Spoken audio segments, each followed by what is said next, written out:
Olá, viva! Espero que tenha começado o seu dia da melhor maneira. É sempre muito bom podermos parar durante alguns minutos e podermos abrir a Palavra de Deus, podermos encontrar nela aquilo que mais necessitamos para o nosso dia-a-dia e também para a nossa preparação para a eternidade. Temos vindo a abrir diariamente a Escola Bíblica e, no fundo, a produzir conteúdos na Escola Bíblica sobre a Epístola aos Romanos. Foi esta epístola que escolhemos para passar estes momentos de reflexão e neste momento nós estamos mais virados para o capítulo 8 de Romanos. Tem sido uma conversa bastante agradável com o pastor Pedro Esteves e hoje não é exceção. Pastor Pedro Esteves, obrigado mais uma vez por estares connosco. Nós temos sempre o hábito de abrir as lições aqui na Escola Bíblica com um sumário. Hoje o sumário diz o quê? Um tema muito importante. Vamos tentar perceber como é que podemos passar de inimigos para amigos de Deus. Oh, isso é ótimo, é ótimo. Mas antes de vermos esta excelente, no fundo, este excelente desafio, proponho que possamos fazer uma leitura bíblica no capítulo 8 de Romanos para lermos o versículo 5 a 7. Os versículos 5 a 7. Diz a Bíblia o seguinte: porque os que são segundo a carne inclinam-se para as coisas da carne, mas os que são segundo o Espírito para as coisas do Espírito. Porque a inclinação da carne é morte, mas a inclinação do Espírito é vida e paz.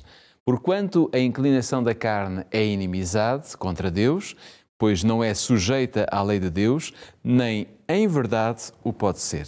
Bom, Pedro, estamos aqui perante uma situação que fala de condenação. Estamos condenados a viver, e segundo o capítulo 8, versículos 5 a 7 de Paulo aos Romanos, estamos inclinados a viver para as coisas da carne, ou será que temos aqui uma possibilidade, eu diria, de ter outra inclinação?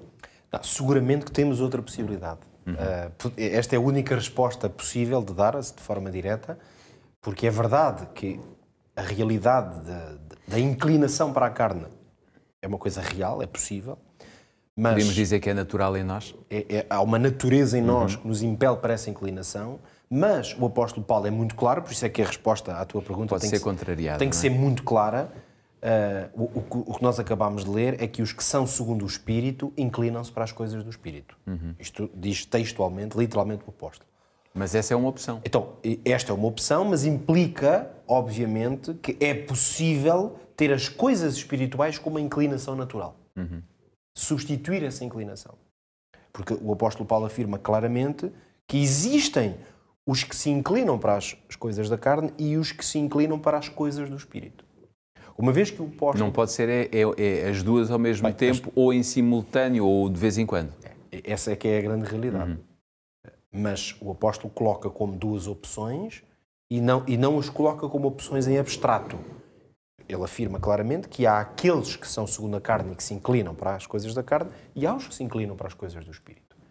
Isto significa que nós temos que afirmar que, como corolário desta afirmação, é possível viver inclinando-se para as coisas do Espírito. Claro que a grande questão é como é que nós podemos explicar isto, e a mais importante ainda é como é que eu posso assegurar-me que estou, pelo menos, num processo para me inclinar para as coisas do Espírito. E nesta questão da inclinação da carne ou do Espírito, Paulo também nos faz aqui a referência que os que se inclinam da carne têm um caminho, não é? Que é a morte. Precisamente. E os outros um caminho que de conduz vida à vida. E paz. E é interessante porque ele diz, a um diz apenas a inclinação da carne é morte, a inclinação do Espírito é vida e paz. Então, porque morte e vida podem ser lidos no sentido mais do resultado final, há caminhos, como diz a Escritura, que conduzem à morte e outros conduzem à vida, no sentido eterno, mas aqui a expressão paz talvez nos mostre que está-se a falar também de uma experiência enquanto aqui estamos, não apenas o resultado final, mas uma experiência de paz, de plenitude, não é? Na vida. A pessoa, em vida. Em vida. E, portanto, a pessoa que se inclina, lá está, para as coisas espirituais, portanto, que é aquela pessoa em quem o Espírito Santo encontra a oportunidade de exercer influência, essa pessoa vai ter uma experiência de paz, não é? De plenitude. Agora, há aqui duas explicações que eu acho que são bastante importantes fazermos. Primeiro, é reconhecermos, a partir daquilo que está escrito, que carne é inimizade contra Deus.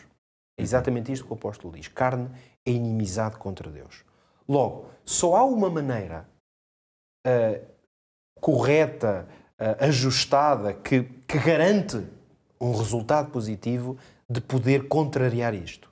Ou seja, as inclinações da carne. É o quê? É promover ou investir, usando já uma linguagem mais prática, na amizade com Deus. Isto é uma das conclusões muito importantes. Isso significa que enquanto estamos na carne somos inimigos de Deus. Porque nós somos inimigos de Deus. Se nos deixarmos naturalmente influenciar a nossa natureza carnal, ela torna-nos inimigos de Deus. Inimigos no sentido em que nós não queremos fazer a vontade dele. Portanto, distorcemos essa vontade. Agora, como é que eu vou libertar-me deste ciclo? A própria ideia de que a inclinação da carne é inimizade contra Deus já implica a ideia de que se eu investir na minha amizade com Deus, naturalmente essas inclinações começam a ser vencidas. Então, nós ainda não estamos no aprende fazendo, mas este já é um aprende fazendo. Nós precisamos de dedicar-nos a tudo que promova amizade com Deus. Tem a ver com o tempo que passamos com Ele. E na medida em que nós ganharmos familiaridade com Deus, amizade com Ele, então o que é que vai acontecer? Começamos a desprezar as coisas da carne. Eu tenho talvez aqui uma ilustração que possa ser útil para nós. É curioso porque isto é uma coisa muito prática e real. Eu tenho ouvido muitas histórias de casais, muitos deles mesmo hoje, maridos e esposas. Eu próprio vou dar aqui a minha própria ilustração com a minha esposa, mas tenho ouvido isto várias vezes.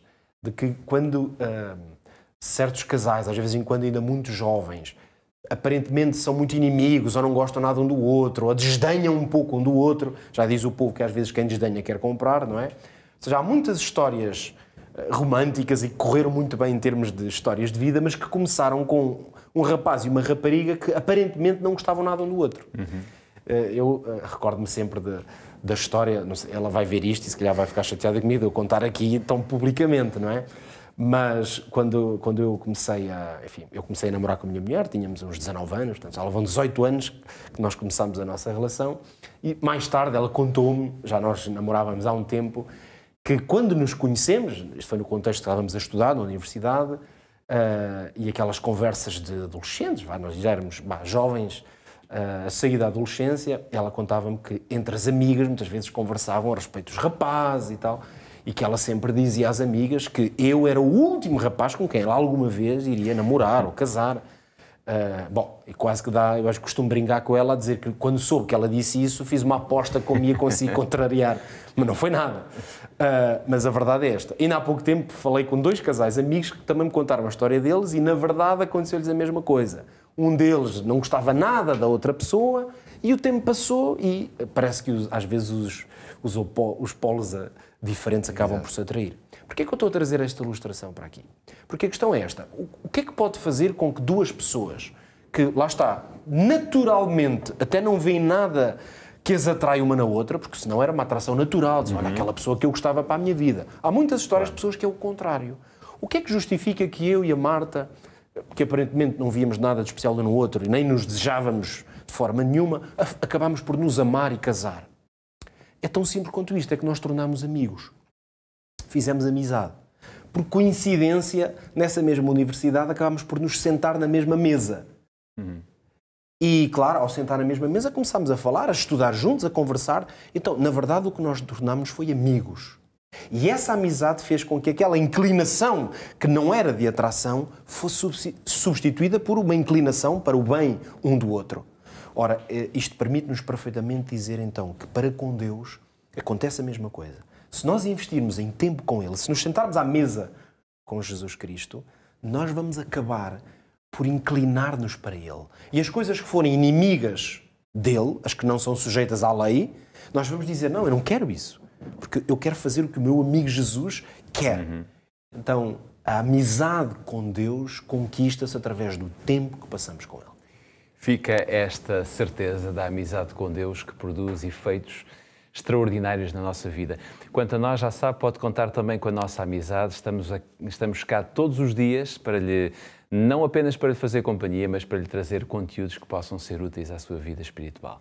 Nós voltamos no nosso próximo episódio. Até lá.